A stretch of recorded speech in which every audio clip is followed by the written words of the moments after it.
Hello and welcome to the final module. This is module number 6, the student evaluation. The purpose of this module is to assist you with the basic principles of providing both a formative and summative clinical evaluation, and by the end, I hope that you will feel comfortable in the process of completing a clinical evaluation with a nursing student. By the end of this module, you should be able to discuss the principles for providing feedback to students, select a method for monitoring a student's progress, and prepare with guidance from your mentor a summative student evaluation using the appropriate evaluative tool for your clinical rotation. Here are your discussion questions for this module. Please think about them and jot down your thoughts in your reflection log. Then go ahead and have a discussion with your mentor. Also, pull out your I will log and jot down some thoughts on the things that you will do regarding the student evaluation. I hope that you'll take a copy of the evaluation that you'll be using for your clinical rotation. Go ahead and complete an evaluation and then review that with your mentor, and even role plays. Rehearse delivering a student evaluation, especially if you think that you have some difficult feedback that you need to give to a student. And then just one final thought about just how important our role as clinical instructors is. How students learn professional practice will be the way that they practice as professionals. The activities for this module are the same as for every other module, and in the next slide I'll go over your reading assignment that will give you a good background for this module. I've selected 3 reading assignments for you in this module. There are 2 articles and then 1 chapter. The articles are listed here. The Duffy article is very short, assuring the success of part-time faculty. And then the second article is by McGregor, and in this article she talks about academic success and clinical failures, as well as the struggling practices of failing students, because that's the title of the article, but she does talk about that well in the article. I think that's very helpful.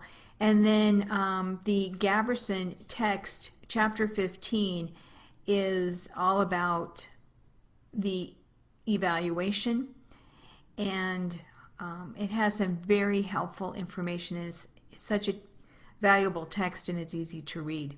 There's some supplemental reading for you. The Orensky article, Due Process, Rights of Nursing Students, I think that's very helpful. And a second supplemental text that I used in the presentation by Tanakala and her associates, Defining Pass-Fail Nursing Student Clinical Behaviors, and I talk about that in this module.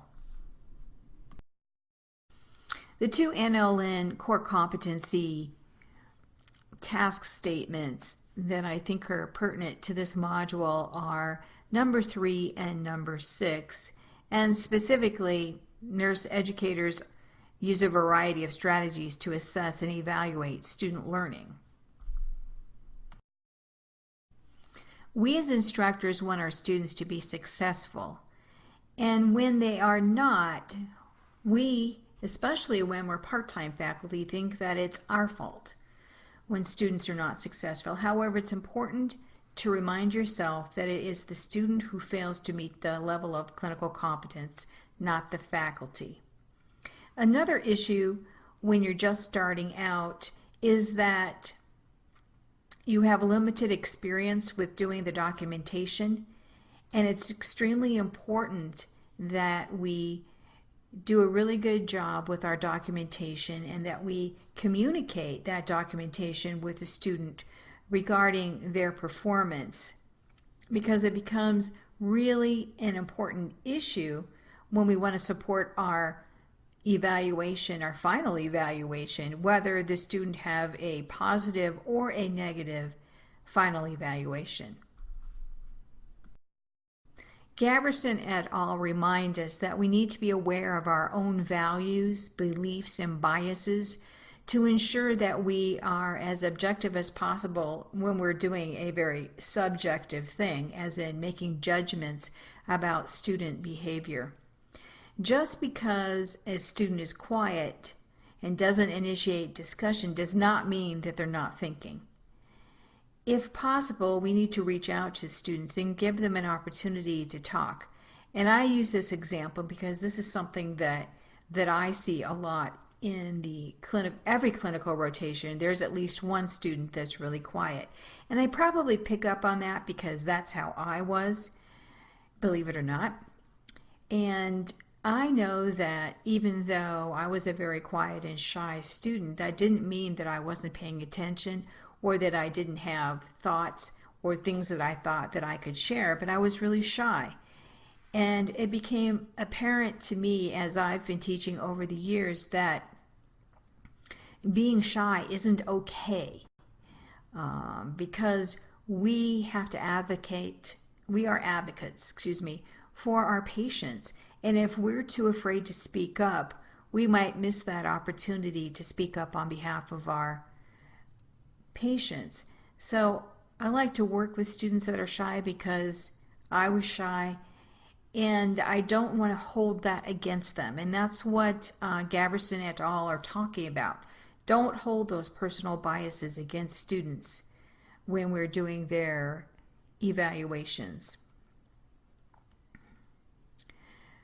The principles of providing feedback, and Gaverson, they give us 5 principles. They're pretty simple principles, and they are: be precise and specific.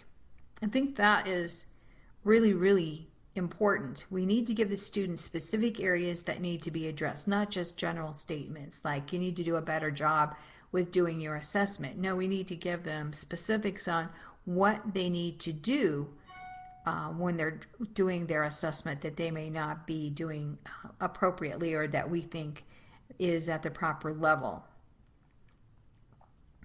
I also want to remark right now that should you find a student having a difficult time with a procedure, it is perfectly acceptable and actually preferred that you go ahead and request that the student go back to the skills lab and review that skill with the skills instructor. However, that information needs to be written specifically and needs to be reviewed with both the student and with the clinical skills instructor so that everyone knows exactly what the areas that need to be improved upon, and that the skills instructor will feel comfortable signing the student off that they are able to perform the skill at the level in which you are both comfortable.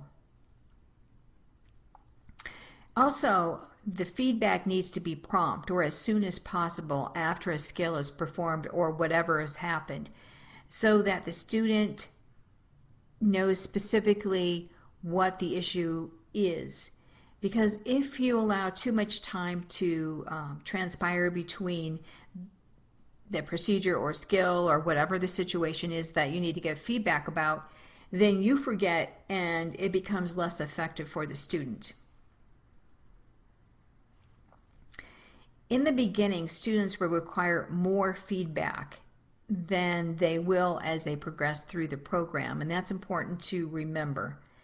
Also, each student is going to have a different demand for feedback. Some students need a whole lot more than other students, some require less, and so us as clinical instructors, we need to pick up on that for students. And sometimes I've had students actually come to me and say, I need more feedback, whether it be, usually it's not verbal feedback, it's usually more feedback in their written papers or their care plans or whatever it might be. And especially I was not very good at giving this kind of feedback in the beginning. And then I realized as more and more students would make that comment that they wanted the feedback, that I started giving a lot more feedback than they probably wanted at some point. I'm not really sure if you can actually give too much feedback though. And finally, the feedback needs to give the student a guide to improve and to become competent. So it needs to be diagnostic. Here's what's wrong, here's what you can fix, and this is how you can fix it. Gaverson also gives us some strategies for evaluating clinical performance. One is pretty basic, and that's observation. That's one of the things that we do all the time. That's what we're doing on the unit. We're offering the opportunities for students to learn, we're facilitating that, but then we're also observing their behavior as they're going through their clinical day. And so a really, really helpful thing to do is to make daily notes. And whenever you write something about a student, it's important that you let the student know what you're writing about them.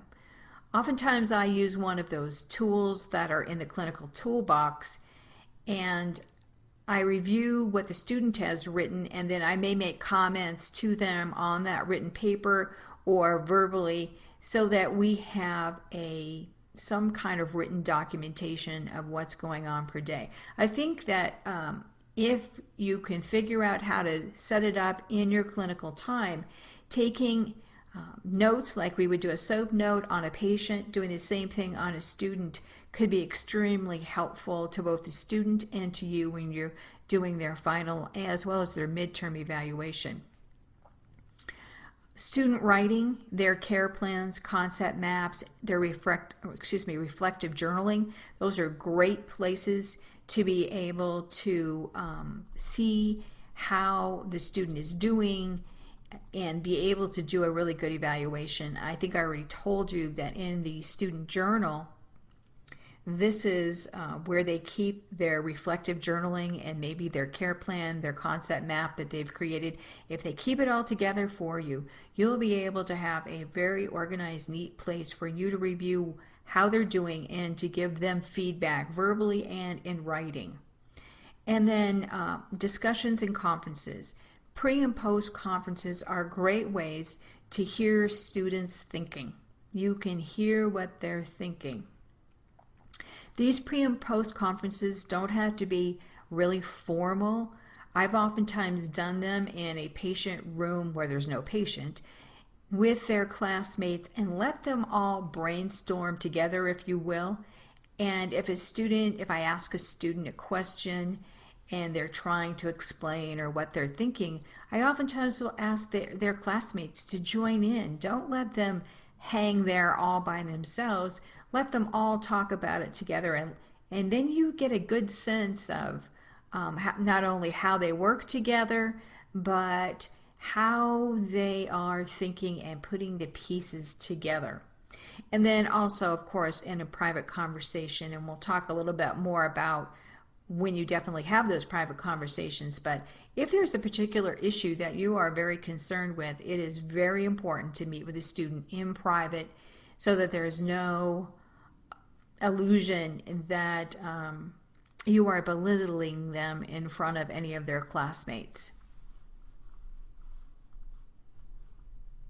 We ask, how do I know if the student is passing? The answer I have often heard is in the form of a question. Is the student safe? So how do I know? How do we know? The clinical instructor participants in the Tanakala article said that it depends upon the level of the student and the timing within the course, and I would add the timing within the program. The key areas that they identified in the study were safety, thinking, ethics, communication, and standards. Are students able to perform safe patient care?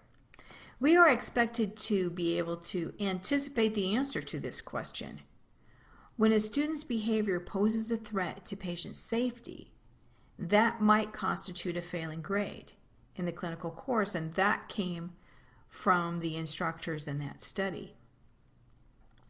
Sometimes as clinical instructors we might overlook some marginal behavior because We're thinking that as the student moves through the program, they will gradually improve, but how can we be sure? The study does point out that as the student nears the end of the rotation, the course of the program, that our standards of passing are higher. And I think that makes sense, right? As the student gets closer to finishing the entire nursing program, our standard of passing should be higher. We expect more for them than we would in their very first rotation.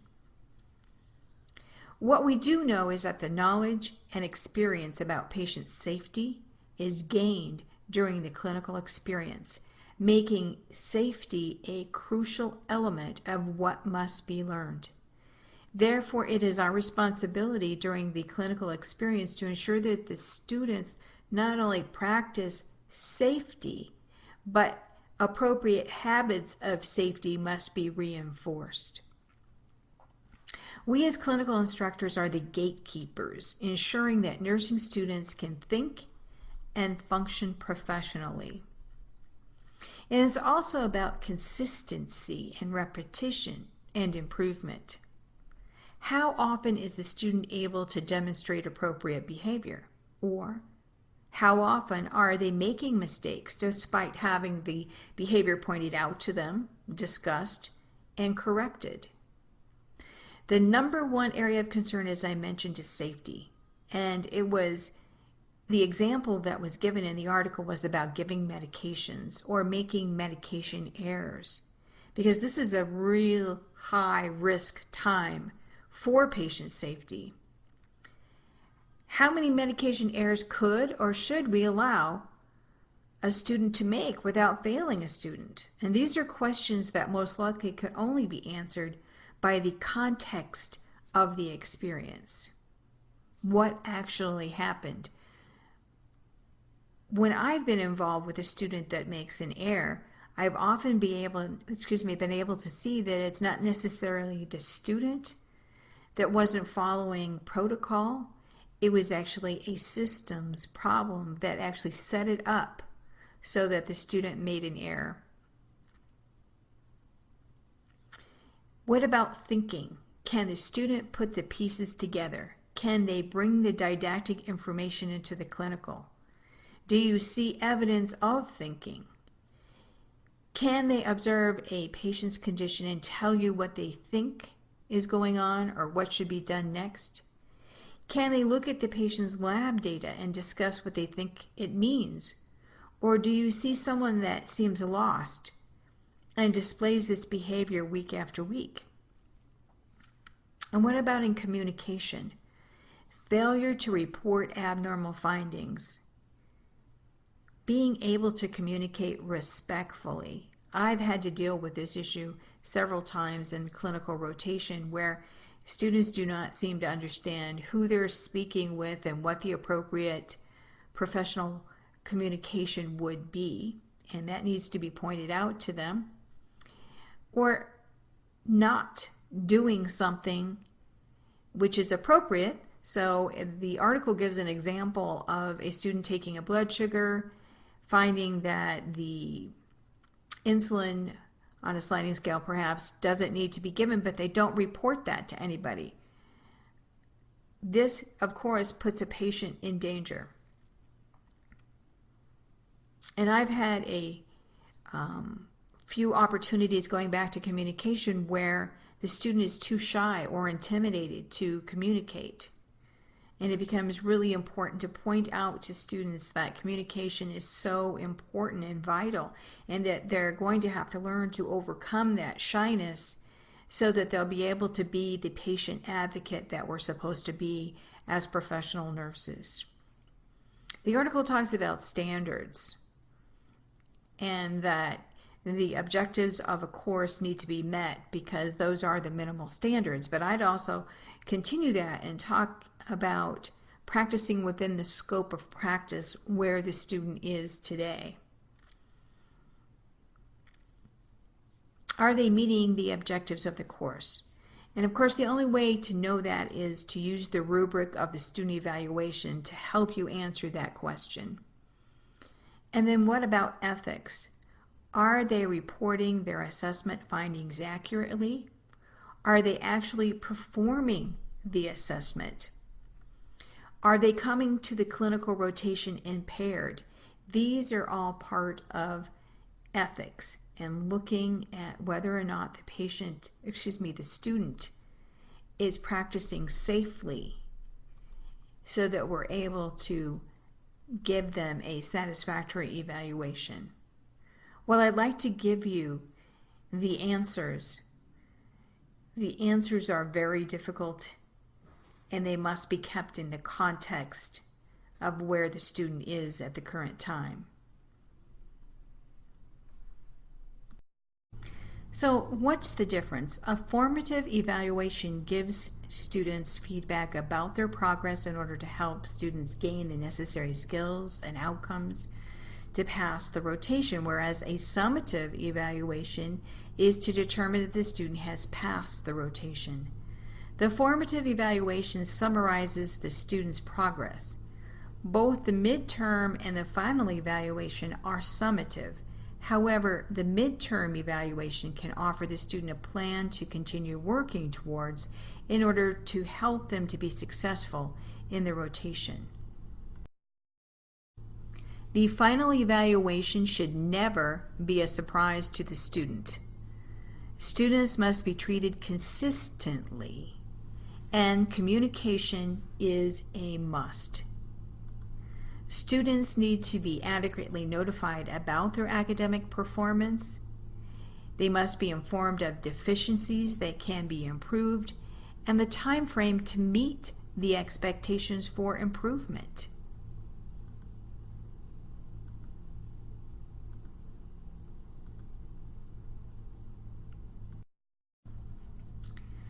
Nurse educators must pay attention to the procedures used when handling student dismissals because nursing students are slightly more likely to sue. Nursing programs are slightly more likely to lose than other academic programs. This is why documentation becomes so important. Should you have any concern that a student is not progressing satisfactorily, please bring it to the attention of the clinical coordinator and ask for advice and assistance. It's always a wise idea to discuss your concerns with the student as soon as possible, and if possible, have another faculty witness the conversation.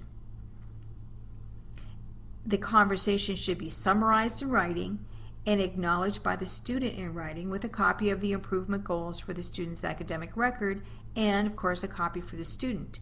However, check with the School of Nursing to ensure that you are following the correct procedure.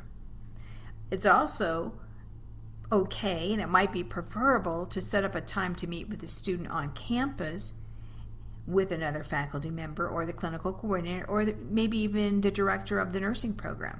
However, should the student's situation go to an appeal, if they are dismissed, it's important that the other faculty involved not be the dean or the director, since they would be the next level for the appeal. But in any case, check with the clinical coordinator to make sure you're following the policy appropriately. Just a little bit about litigation. The director of nursing of an ADN program in Kansas convened a meeting with the students who had posted a photograph of a placenta on Facebook. According to the court documents, she apparently verbally berated the students by screaming and crying at them, and then she dismissed all of the students. However, the court overturned the decision to dismiss the students because the court found that the students were not given a fair and unbiased opportunity to present their case. And apparently, the clinical instructor did not tell them they could not take the photograph and did not adequately advise the students of appropriate behavior since she allowed them to take the photograph. At Cochise College, there are policies in place for students to appeal their grades, both didactic and clinical, and these policies are located on the college website and can be reviewed during the face-to-face portion of this course. They are also in the policy manual of the nursing program. Here you can see a specific example of a clinical evaluation for Cochise College. This particular evaluation is for the very first rotation of the first year of the program. It becomes extremely important for the instructor to fully read the evaluation in order to complete it properly. I know that may sound silly, but over and over again, when I was in the position of clinical coordinator, I would see that instructors would not read the instructions and would not complete it properly. And it becomes very difficult to support a student's passing or failing evaluation with weak documentation and a lack of specific examples to demonstrate that particular rating on the evaluation. The first arrow here, I want to point out, this is where you will see how you're supposed to initial the evaluation. And then in the next section here are the specific directions on how this particular evaluation needs to be completed. Each rotation will have its own specific evaluation, and each evaluation most likely has different instructions. And this is a good example of an evaluation that's very different, because this combines a little bit of the skills lab with the first rotation. The next section here is the little yellow box. This is where your final signature goes for both you and the student.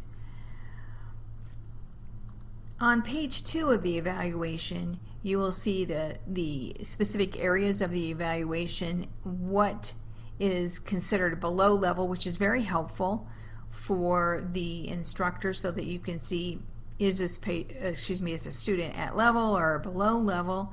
And we've talked about passing and failing already. The student at midterm will fill out their own evaluation. It's a self-evaluation.